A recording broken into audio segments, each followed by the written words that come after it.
ಸಾಧಾರಣ ರೈತರು ಒಂದು 8 ತಿಂಗಳಿಂದ 1 ವರ್ಷದ ಗಿಡಗಳು ನಾಟಿ ಮಾಡ್ಲಿಕ್ಕೆ ಯೋಗ್ಯವಾಗಿರುತ್ತೆ. ಅದಕ್ಕಿಂತ ಸಣ್ಣ ಗಿಡ ಸ್ವಲ್ಪ ರಿಸ್ಕ್ ಜಾಸ್ತಿ. ಹಾಗಾಗಿ ಒಂದು ಕ್ರಾಪ್ ಪ್ರೊಟೆಕ್ಷನ್, ಪ್ಲಾಂಟ್ ಪ್ರೊಟೆಕ್ಷನ್ ಅಂತ ಪೇಟೆಂಟ್ ಮಾದರಿ ಒಂದು ಸಂರಕ್ಷಣೆಯನ್ನು ನಮ್ಗೆ ಕೊಟ್ಟಿರ್ತಾರೆ. ಇದರ ಅನ್ವಯ ನಮ್ಗೆ ಈ ತಳಿಯನ್ನ ಬೇರೆ ಯಾರು ಕೂಡ ಕಮರ್ಷಿಯಲ್ ಆಗಿ ಇದನ್ನ ಅಭಿವೃದ್ಧಿ ಮಾಡೋ ಹಕ್ಕಿಲ್ಲ, ನಮ್ಮ ಅನುಮತಿ ಇಲ್ಲದೆ. ಮೇಲ್ಗಡೆಯ ತೊಗಟೆ ಮಾತ್ರ ಬಿಡಿಸ್ಕೋಬೇಕು ನೀವು. ಇದಕ್ಕೋಸ್ಕರ ಪ್ಯಾಚ್ ಬಡ್ಡಿಂಗ್ ಅಂತೀವಿ.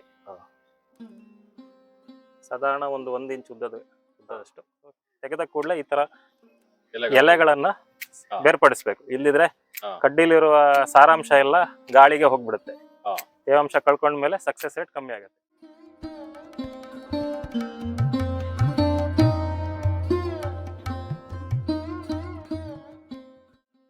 ಸಂಪೂರ್ಣ ಸಹಜ ಕೃಷಿ ಯೂಟ್ಯೂಬ್ ಚಾನಲ್ನ ಎಲ್ಲ ವೀಕ್ಷಕರಿಗೂ ನಮಸ್ಕಾರ. ನಾನು ಶಿವಪ್ರಸಾದ್ ಮಲೆವಿಟ್ಟು. ಇದಕ್ಕಿಂತ ಮೊದಲು ಜೋಸೆಫ್ ಚಾಕೋ ಅವರ ಕೃಷಿ ಬಗ್ಗೆ ತೋರಿಸಿದ್ವಿ. ಅದ್ರ ಜೊತೆ ಅವ್ರದ್ದೇ ತೋಟದ ಬಸಿ ಕಾಲುವೆ ಬಗ್ಗೆ ತೋರಿಸಿದ್ವಿ. ಅದರೊಟ್ಟಿಗೆ ಅಂಕುರ್ ನರ್ಸರಿಯ ಅಮೋಘ್ ಅವ್ರ ಬಗ್ಗೆ ತೋರಿಸಿದ್ವಿ. ಇವತ್ತು ಅಮೋಘ್ರ ಜೊತೆನೇ ಮಾತಾಡೋದಕ್ಕೋಸ್ಕರ ಬಂದಿದ್ದೇನೆ. ತುಂಬ ದೊಡ್ಡ ಪ್ರಮಾಣದಲ್ಲಿ ಹಲಸಿನ ಒಂದು ಟ್ರೆಂಡ್ ಪ್ರಾರಂಭ ಆಗಿದೆ. ಸಣ್ಣ ಸಣ್ಣ ಗಿಡಗಳಲ್ಲಿ ಹಲಸನ್ನು ಮನೆಯಲ್ಲೇ ಪಡೆಯುವಂಥದ್ದು, ವೆರೈಟಿಯ ಹಲಸುಗಳು ಇದೆಲ್ಲೂ ಪ್ರಾರಂಭ ಆಗಿದೆ. ಅದರಲ್ಲಿ ಒಂದು ಶಿವಮೊಗ್ಗ ಭಾಗಕ್ಕೆ ಅಥವಾ ಮಲೆನಾಡು ಭಾಗಕ್ಕೆ ಬ್ರ್ಯಾಂಡ್ ಅಂತ ಹೇಳೋದು. ಲಕ್ಷಾಂತರ ಹಲಸುಗಳಿಗೆ ಕಸಿ ಕಟ್ಟಿರೋ ಒಂದು ನರ್ಸರಿ ಯಾವುದು ಅಂತ ಹೇಳಿರೋದು ಅಂಕುರ್ ನರ್ಸರಿ. ಅಲ್ಲಿ ವೆರೈಟಿ ಇತ್ತು.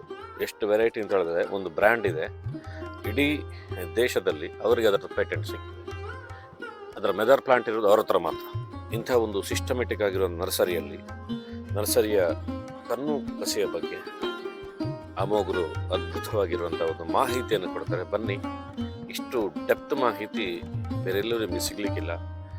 ಈ ವಿಡಿಯೋನ ನಿಮ್ಮೆಲ್ಲ ಸ್ನೇಹಿತರಿಗೆ ಶೇರ್ ಮಾಡಿ, ನೋಡಿ, ಹಾಗೆ ಹೋಗಬೇಡಿ, ಸಬ್ಸ್ಕ್ರೈಬ್ ಆಗುವುದನ್ನು ಮರೆಯಬೇಡಿ. ಅಮೋಘ್ ಅವರೇ ನಮಸ್ತೆ. ನಮಸ್ಕಾರ. ಹೇಗಿದ್ದೀರಿ? ಚೆನ್ನಾಗಿದ್ದೀನಿ ಸರ್. ಒಂದು ನರ್ಸರಿಯಲ್ಲಿ ಕಸಿ ಕಟ್ಟೋದ್ರಲ್ಲಿ ನೀವು ತುಂಬಾ ಎಕ್ಸ್ಪರ್ಟ್. ಹಾಗೆ ಇವತ್ತು ಯಾವ ಮರವನ್ನು ಯಾವ ವಿಧಾನದಲ್ಲಿ ಕಟ್ಟೋದನ್ನು ತೋರಿಸ್ತೀರಿ? ಕಸಿಯಲ್ಲಿ ಸುಮಾರು ವಿಧಾನಗಳಿದ್ದಾವೆ. ಅದರಲ್ಲಿ ಮುಖ್ಯವಾಗಿ ನಾವು ಹಲಸಿನ ಗಿಡಗಳನ್ನ ಕಣ್ಣು ಕಸಿ, ಬಡ್ ಗ್ರಾಫ್ಟಿಂಗ್ ಅನ್ನೋ ಮೂಲಕ, ಪ್ಯಾಚ್ ಬಡ್ಡಿಂಗ್ ಅನ್ನೋ ವಿಧಾನದ ಮೂಲಕ ನಾವು ಗಿಡಗಳನ್ನ ಅಭಿವೃದ್ಧಿ ಮಾಡ್ತೀವಿ. ಸೊ ಅದನ್ನು ನಿಮ್ಗೆ ಪ್ರಾತ್ಯಕ್ಷಿತೆ ತೋರಿಸ್ತೀನಿ. ಸೊ ಇದಕ್ಕೆ ನಾವು ಸೆಲೆಕ್ಟ್ ಮಾಡಿರೋದು ಒಂದು ವಿಶೇಷವಾದ ಹಲಸಿನ ತಳಿ. ನಿಮ್ಗೆ ಕಾಣ್ತಿರೋ ದೊಡ್ಡ ಮರಗಳು ಕಾಣ್ತಾ ಇದೆ ನಿಮ್ಗೆ. ಹೌದು, ಎಲ್ಲ 20-22 ವರ್ಷದ ನಮ್ಮ ತಾಯಿ ಮರಗಳು, ಮದರ್ ಪ್ಲಾಂಟ್ ಅಂತ ಹೇಳ್ತೀವಿ. ಇದು ಪರ್ಟಿಕ್ಯುಲರ್ ಒಂದು ಜಾತಿಗೆ ಸೇರಿದ್ದು, ಬಹಳ ಸ್ಪೆಷಲ್ ಜಾತಿ, ರುದ್ರಾಕ್ಷಿ ಹಲಸು ಅಂತ. ಅದರಲ್ಲೂ ಕೂಡ ಈ ತಳಿ ಬಗ್ಗೆ ನಮ್ಗೆ ಪೇಟೆಂಟ್ ಸಿಕ್ಕಿದೆ ಕೇಂದ್ರ ಸರ್ಕಾರದಿಂದ. PPVFRA ಅಂತ ಒಂದು ಆರ್ಗನೈಸೇಷನ್ ಇದೆ, ಕೇಂದ್ರ ಸರ್ಕಾರದ ಒಂದು ಸಂಸ್ಥೆ ಇದೆ.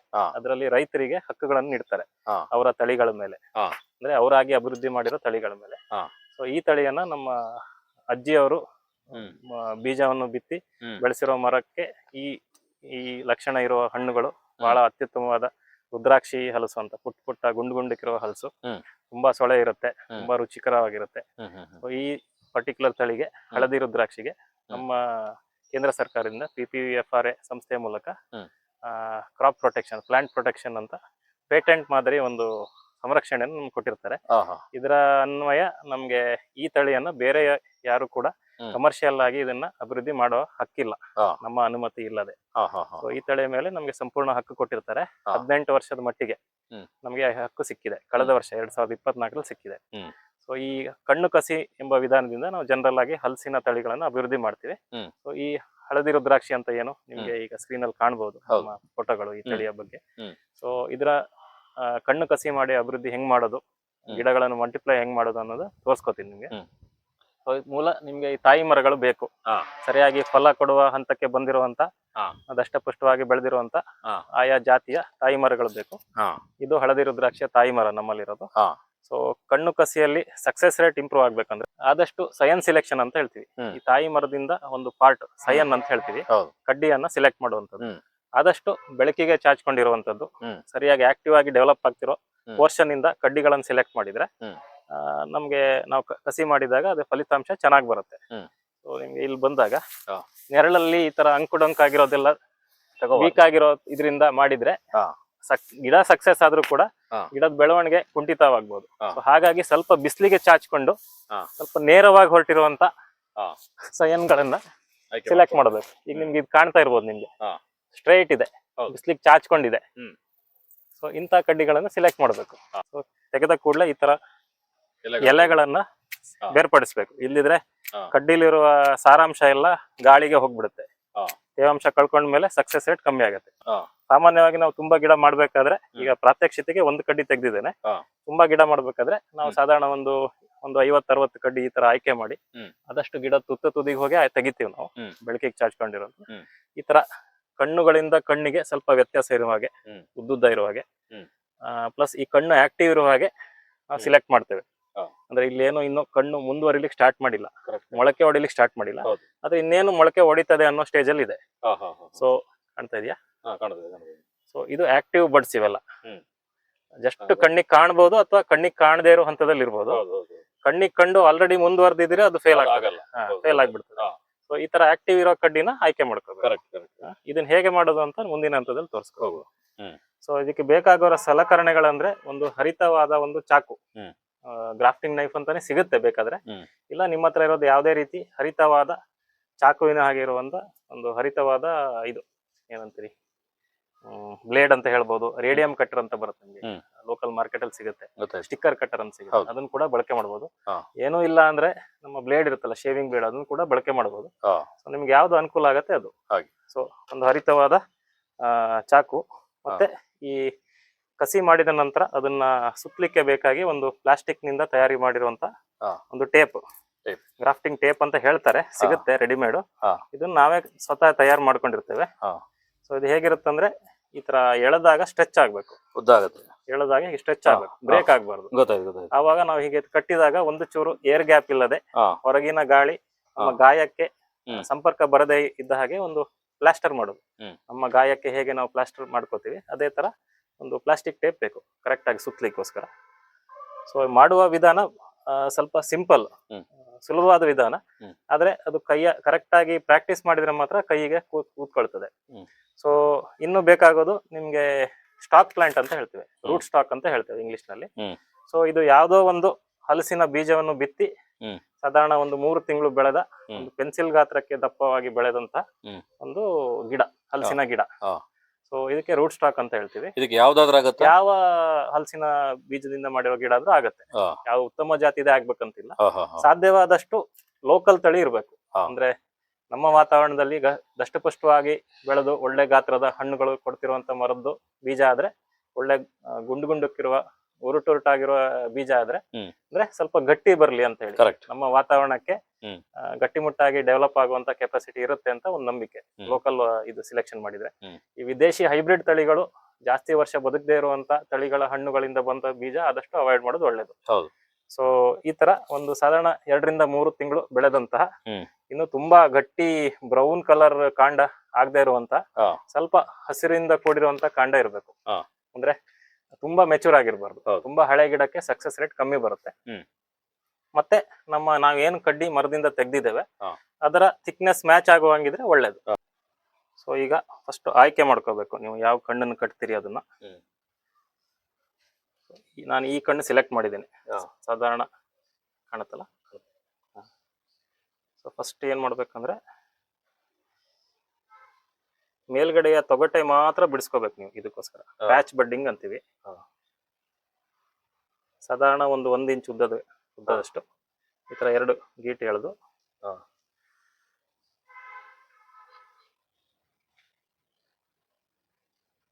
ಕೆಳಭಾಗದಲ್ಲೂ ತೆಗಿ. ಕೆಳಭಾಗದಲ್ಲ ಅಂದ್ರೆ ರೆಕ್ಟ್ಯಾಂಗ್ಯುಲರ್ ಪ್ಯಾಚ್ ಎರಡು ಕಡೆಯಲ್ಲೂ. ಎರಡು ಕಡೆಯಲ್ಲೂ. ಕರೆಕ್ಟ್. ಇದೆಯಲ್ಲ. ಹಾ, ಕಾಣುತ್ತೆ. ಸೊ ಈ ತರ ಎಪ್ಸ್ಕೊಂಡು, ಹಾ. ಇದನ್ನ ಒಳಗಡೆ ಭಾಗವನ್ನ ನಾವು ಮುಟ್ಟಬಾರ್ದು. ಹಾ.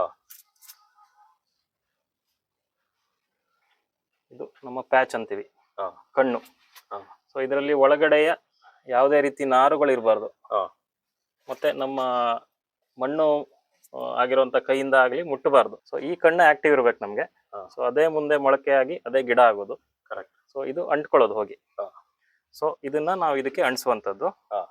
ಸೊ ಸೊ ಇದಕ್ಕೆ ಸರಿಯಾಗಿ ನಾವೊಂದು ಸಾಧಾರಣ ಅಡಿ ಭಾಗದಲ್ಲಿ ಮಾಡಿದಷ್ಟು ಸಕ್ಸಸ್ ಜಾಸ್ತಿ. ನಾವೇನಂತೀವಿ ಒಂದು 6 ಇಂಚು ಅಥವಾ 8 ಇಂಚ್ ಬಿಟ್ಟು ಈ ವಿಡ್ತಿಗೆ ಸರಿಯಾಗುವ ಹಾಗೆ ಕವರ್ ತೆಗಿತೀವಿ. ಇದೇ ಅಗಲಕ್ಕೆ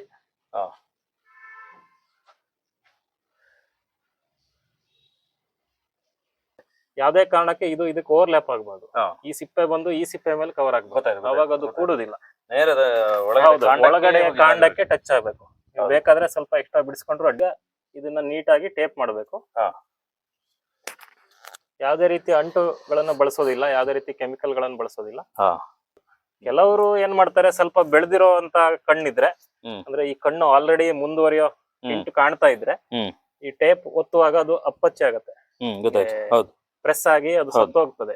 ಅವಾಗ ಇದು ಕೂಡ್ಕೊಂಡ್ರು ಕೂಡ ಇದು ಮುಂದೆ ಬರೋದಿಲ್ಲ. ಆ ಕಾರಣದಿಂದಾಗಿ ಇದಿಷ್ಟು ಬಿಟ್ಟು ಮಾತ್ರ ಕೆಲವರು ಸುತ್ತುತ್ತಾರೆ.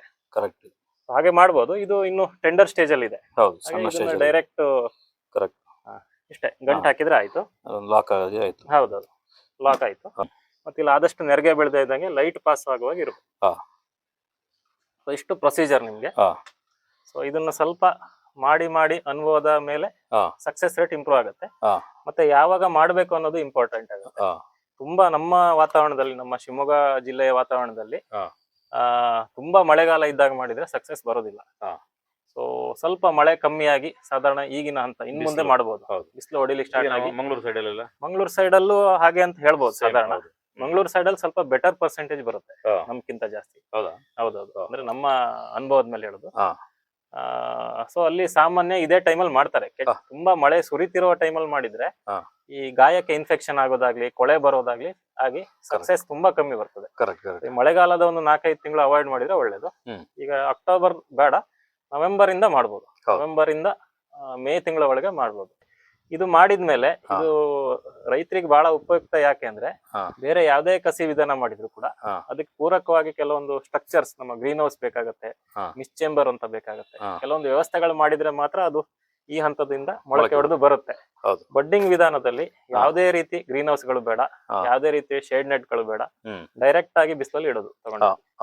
ಹೌದು, ನೇರ ಬಿಸಿಲಲ್ಲಿ ಇಡೋದು. ಇದು ಬಿಸಿಲಿಗೆ ಮುಖವಾಗಿ ಇಡ್ಬೇಕು. ಮತ್ತೆ ಅಂದ್ರೆ ಸಾಧಾರಣ ದಕ್ಷಿಣಕ್ಕೆ ಅಥವಾ ಪಶ್ಚಿಮಕ್ಕೆ ಇಡೋದು ಮುಖನ. ಬಿಸಿಲಿಗೆ ಮುಖವಾಗಿ ಇಡೀ ದಿನ ಬಿಸಿಲು ತಾಗುವಾಗೆ ಇಡೋದು. ಇದು ಆಕ್ಟಿವ್ ಆಗಿರ್ಬೇಕು. ನಮ್ಮ ಈ ಹಸಿರು ಅಂಶ ಏನಿರುತ್ತೆ, ಕಣ್ಣಿನ ಹಸಿರು ಅಂಶ, ಅದು ಸನ್ಲೈಟ್ ತಗೊಂಡು ಅದು ಬೆಳಿಲಿಕ್ಕೆ ಸ್ಟಾರ್ಟ್ ಆಗ್ಬೇಕು ಆದಷ್ಟು ಬೇಗ. ಸೊ ಡೈರೆಕ್ಟ್ ಆಗಿ ಬಿಸಿಲಲ್ಲಿ ಇಡುವಂತದ್ದು. ಸೊ ಹಾಗಾಗಿ ಯಾರು ಕೂಡ ಬೇಕಾದ್ರೂ ಇದನ್ನ ತಮ್ಮ ಮನೇಲಿ ಮಾಡ್ಕೋಬಹುದು. ಈಗ ನೆಕ್ಸ್ಟ್ ಏನಾಗುತ್ತೆ? ನೆಕ್ಸ್ಟ್ ಏನಾಗುತ್ತೆ ಅಂದ್ರೆ ಗಾಯ ಮಾಗಿದ ಮೇಲೆ ಸಾಧಾರಣ ಈ ಕಣ್ಣು ಅಂದ್ರೆ ಇದು ಅಂಟ್ಕೊಳ್ತದೆ. ಈ ಬುಡಕ್ಕೆ ಈ ಪ್ಯಾಚ್ ಬಂದು ಅಂಟ್ಕೊಂಡು ಇದು ಇದರ ಭಾಗವಾಗಿ ಈ ಕಣ್ಣೇನಿದೆ ಅದಕ್ಕೆ ಫುಡ್ ಸಪ್ಲೈ ಸ್ಟಾರ್ಟ್ ಆಗ್ತದೆ ಈ ಗಿಡದಿಂದ. ಅವಾಗ ಇದು ಕಣ್ಣು ಮೊಳಕೆ ಹೊಡೆದು ಮುಂದೆ ಬರ್ಲಿಕ್ಕೆ ಸ್ಟಾರ್ಟ್ ಆಗ್ತದೆ. ಅದು ಪ್ಲಾಸ್ಟಿಕ್ ಅದೇ. ಸಾಧಾರಣ ಒಂದು 30-35 ದಿವಸ ತನಕ ನಾವ್ ಏನು ಮಾಡೋದಿಲ್ಲ. 35 ದಿವಸ ಬಿಸಿಲಲ್ಲಿ ಇಡ್ತೇವೆ. 35 ದಿವಸ ಆದ್ಮೇಲೆ ಕೂಡ ಈ ಪ್ಯಾಚ್ ಏನಿದೆ ಹಸಿರೇ ಇದೆ ಅಂತ ಆದ್ರೆ ಸಾಧಾರಣ ಫಸ್ಟ್ ಸ್ಟೇಜ್ ಸಕ್ಸಸ್ ಆಗಿದೆ ಅಂತ ಅರ್ಥ. ಅಂದ್ರೆ ಈ ಹಸಿರು ಅಂಟ್ಕೊಂಡಿದೆ ಅಂತ ಅರ್ಥ. ನೀವು ಕಸಿ ಮಾಡಿರೋ ಕೆಲಸ ಕರೆಕ್ಟ್ ಆಗಿದೆ ಅಂತ ಅರ್ಥ. ಅದಾದ್ಮೇಲೆ ಇದು ಆಕ್ಟಿವ್ ಆಗಕ್ ಸ್ಟಾರ್ಟ್ ಆಗುತ್ತೆ. ಅವಾಗ ನೀವು ಈ ಟೇಪ್ ಅನ್ನು ಬಿಚ್ಚಬೇಕಾಗತ್ತೆ. ಇನ್ನೂ ಒಂದ್ ಏನ್ ಮಾಡ್ಬೋದು ಅಂದ್ರೆ ಈ ತಲೆಯನ್ನೇ ಕಟ್ ಮಾಡ್ಬಿಡ್ತೇವೆ. 35 ದಿವಸ ಆದ್ಮೇಲೆ ಕೂಡ ಹಸಿರಿದ್ರೆ ತಲೆಯನ್ನು ಕಟ್ ಮಾಡ್ತೇವೆ. ಅವಾಗ ಇನ್ನೂ ಕೂಡ ಇದೇನ್ ಅಂಶ ತಗೊಳ್ತಿತ್ತು ಭೂಮಿಯಿಂದ ಅದು ಈ ಭಾಗ ತಗೊಳ್ಳಿಕ್ಕೆ ಸ್ಟಾರ್ಟ್ ಆಗ್ತದೆ. ಅಂದ್ರೆ ಇದಕ್ಕೆ ಡೈವರ್ಟ್ ಆಗ್ತದೆ. ಸೊ ಇದು ಇನ್ನೂ ಆಕ್ಟಿವ್ ಆಗ್ತದೆ. ಸೊ ಇದು ಕಟ್ ಮಾಡಿ ಅದಾದ್ಮೇಲೆ 1 ವಾರ ಆದ್ಮೇಲೆ ಟೇಪ್ ಬಿಚ್ತೇವೆ. ಅವಾಗ ಅದು ಈ ಟೇಪ್ ಬಿಚ್ಚಿದ ತಕ್ಷಣ ಇದು ಫ್ರೀ ಆಗ್ತದೆ, ಚಿಗುರು ಮುಂದೆ ಬರ್ತದೆ. ಇದು ಮುಂದೆ ಬಂದ್ಮೇಲೆ ಇದು ಇಂಡಿಪೆಂಡೆಂಟ್ ಪ್ಲಾಂಟ್ ಆಗ್ತದೆ. ಸರ್ ಈಗ ಇದು ಸಾಧಾರಣ ಒಂದು 50 ದಿವಸದ ಗ್ರೋತ್ ಅಂತ ಹೇಳ್ಬೋದು. 50-60 ದಿವಸ ಆಗಿದೆ.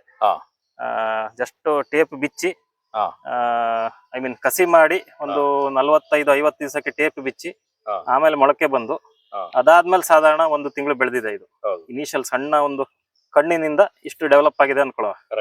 ಇದು ಈ ಸ್ಟೇಜ್ ತನಕ ಬಂದಿದೆ. ಇದರ ನೆಕ್ಸ್ಟ್ ಹಂತ ಸ್ವಲ್ಪ ಬೆಳೆದಿದೆ. ಇದು ಎಲೆಗಳು ಮೂಡ್ಲಿಕ್ಕೆ ಸ್ಟಾರ್ಟ್ ಆಗಿದೆ. ಇದು ಇನ್ನೂ ಒಂದು ಜಾಸ್ತಿ ದಿನ ಆಗಿಲ್ಲ. ಈ ಹಂತದಿಂದ ಈ ಹಂತ ಬರ್ಲಿಕ್ಕೆ ಫಾಸ್ಟ್ ಬರ್ತದೆ. ಸಾಧಾರಣ ಒಂದು 2 ವಾರ ಡಿಫ್ರೆನ್ಸ್ ಇರ್ಬೋದು ಅಷ್ಟೇ ಈ ಹಂತಕ್ಕೂ ಈ ಹಂತಕ್ಕೂ. ಇದಾದ್ಮೇಲೆ ನಾವು 2 ಇದ್ ಮಾಡ್ಬೋದು. ಇನ್ನೂ ಸ್ವಲ್ಪ ಬೆಳಿಲಿಕ್ಕೆ ಕಾಯ್ಬೋದು. ಇಲ್ಲ ಇದನ್ನ ಸ್ವಲ್ಪ ದೊಡ್ಡ ಕೊಟ್ಟೆಗಾಗಿ ಮಾರಾಟ ಮಾಡಕ್ಕೆ ಯೋಗದ ಗಿಡ ಮಾಡ್ಕೋಬಹುದು. ಸೊ ಇದನ್ನು ಸ್ವಲ್ಪ ಬೆಳೆದಿದೆ ನೋಡಿ. ಇದು ಇನ್ನೂ ಒಂದು ಸಾಧಾರಣ 2-3 ವಾರಗಳ ಗ್ರೋತ್ ಇದು. ಸೊ ನಾವು ಕಸಿ ಮಾಡಿ ಈ ಹಂತಕ್ಕೆ ಬರಕ್ಕೇನೆ ನಮ್ಗೆ ಸಾಧಾರಣ ಒಂದು 4-5 ತಿಂಗಳು ಬೇಕು. ಹಾ. ಒಂದು 3-4 ತಿಂಗಳಾದ್ರೂ ಬೇಕು ಈ ಹಾ. ಹಂತಕ್ಕೆ ಬರಕ್ಕೆ. ಹಾ, ಹಾ, ಕಸಿ ಹಾ. ಮಾಡಿದ ದಿವಸದಿಂದ ಹಾ. ಈ ಹಂತ ಬರ್ಲಿಕ್ಕೆ 4 ತಿಂಗಳು ಬೇಕು. ಕಸಿ ಮಾಡಿ ರೈತರಿಗೆ ಡಿಸ್ಟ್ರಿಬ್ಯೂಟ್ ಮಾಡ್ಲಿಕ್ಕೆ ಹ್ಮ್. ಒಂದು 6 ತಿಂಗಳಾದ್ರೂ ಬೆಳೆದಿರ್ಬೇಕು ನಮ್ಮಲ್ಲಿ. ಮತ್ತೆ ನಾವು ಇದನ್ನ ನೆಕ್ಸ್ಟ್ ದೊಡ್ಡ ಕೊಟ್ಟೆಗೆ, ದೊಡ್ಡ ಕವರಿಗೆ ಟ್ರಾನ್ಸ್ಪ್ಲಾಂಟ್ ಮಾಡ್ತೀವಿ. ಅವಾಗ ಇನ್ನು ಗ್ರೋತ್ ಪಿಕಪ್ ಆಗುತ್ತೆ. ಸಾಧಾರಣ ರೈತರು ಒಂದು 8 ತಿಂಗಳಿಂದ 1 ವರ್ಷದ ಗಿಡಗಳು ನಾಟಿ ಮಾಡ್ಲಿಕ್ಕೆ ಯೋಗ್ಯವಾಗಿದೆ. ಅದಕ್ಕಿಂತ ಸಣ್ಣ ಗಿಡ ಸ್ವಲ್ಪ ರಿಸ್ಕ್ ಜಾಸ್ತಿ. ಹಾಗಾಗಿ 1 ವರ್ಷ ಆದ್ರೂ ಗಿಡ ನಮ್ಮ ನರ್ಸರಿಯಲ್ಲಿ ಬೆಳೆದಿರುವಂತ ಗಿಡ ತಗೊಂಡು ನಾಟಿ ಮಾಡೋದು ಸೂಕ್ತ ಆಗಿದೆ. ಓಕೆ ಸರ್, ಒಂದು ಉತ್ತಮವಾಗಿರುವಂತಹ ಮಾಹಿತಿಯನ್ನು ನಮ್ಗೆ ಕೊಟ್ಟಿದ್ದೀರಿ, ಧನ್ಯವಾದಗಳು. ಧನ್ಯವಾದ ಸರ್. ನಮ್ಮಲ್ಲಿ ನಾವು ವಿವಿಧ ರೀತಿಯ ಹಣ್ಣುಗಳ ಗಿಡಗಳನ್ನು ತಯಾರು ಮಾಡಿ ರೈತರಿಗೆ ಮಾರಾಟಕ್ಕೆ ಕೊಡ್ತಾ ಇದ್ದೀವಿ. ಸೊ ನಮ್ಮಲ್ಲಿ ಮಾರಾಟ ಮಾಡುವ ಹೆಚ್ಚು ಕಮ್ಮಿ ಎಲ್ಲಾ ತಳಿಗಳು ಕೂಡ ನಮ್ಮಲ್ಲೇ ತಯಾರಾಗಿರುವಂತ ಗಿಡಗಳು. ನಮ್ಮಲ್ಲೇ ಎಲ್ಲ ಮದರ್ ಪ್ಲಾಂಟ್ಗಳು ನಿಮ್ಗೆ ಕಾಣ್ತಿರೋ ಹಾಗೆ ಎಲ್ಲ ಮದರ್ ಪ್ಲಾಂಟ್ಗಳಲ್ಲಿ ನಮ್ಮ ವಾತಾವರಣಕ್ಕೆ ಫಸ್ಟ್ ಟೆಸ್ಟ್ ಆಗಿರುವಂತ ತಳಿಗಳನ್ನೇ ನಾವು ರೈತರಿಗೆ ಕೊಡ್ತೀವಿ.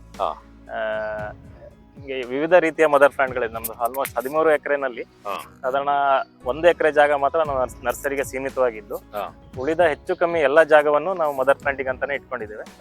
ಎಲ್ಲ ಸಿಟ್ರಸ್ ಬ್ಲಾಕ್ ಇದೆ, ಮಾವುಗಳ ಬ್ಲಾಕ್ ಇದೆ, ಅಪ್ಪೆಮಿಡಿ ಬ್ಲಾಕ್ ಇದೆ, ಹಲಸಿನ ಬ್ಲಾಕ್ ಇದೆ, ವಿದೇಶಿ ಹಣ್ಣುಗಳ ಬ್ಲಾಕ್ ಇದೆ.